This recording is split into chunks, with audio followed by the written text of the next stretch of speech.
Doctor Mohammad ইউনূসের সাথে বৈঠক করতে প্রধান উপদেষ্টার বাসভবন যমুনায় গেছেন বৈষম্য বিরোধী ছাত্র আন্দোলনের নেতারা।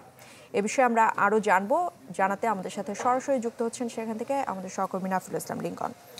লিঙ্কন, একটু জানাবেন যে বৈষম্য বিরোধী আন্দোলনের যারা নেতা তারা গিয়েছেন ঠিক ভারত এবং বাংলাদেশের যে সম্পর্কে টানাপোড়েন রাজনৈতিক দলগুলোর সাথে আগামীকাল বৈঠক হওয়ার কথা রয়েছে, এই বিষয়টা নিয়েই তারা আলোচনা করতে গেছেন কিনা, বিশেষ কোনো দাবি দেওয়া বা অনুরোধের ব্যাপারটা জেনেছেন কিনা?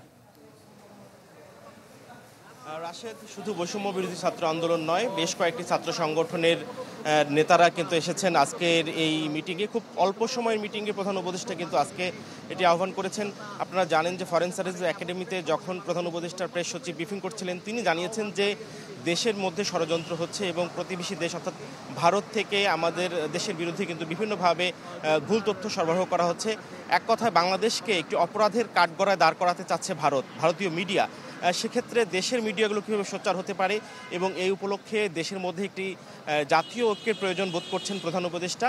এই জাতীয় ঐক্য গড়তে কীভাবে আগামীতে কাজ করবেন এবং এখন ছাত্র সংগঠনের সঙ্গে এবং আগামীকাল যখন প্রধান যে রাজনৈতিক দলগুলো রয়েছে তাদের সঙ্গে এবং বৃহস্পতিবার কিন্তু ধর্মীয় সম্প্রদায়ের নেতাদের সঙ্গে বৈঠক করবেন।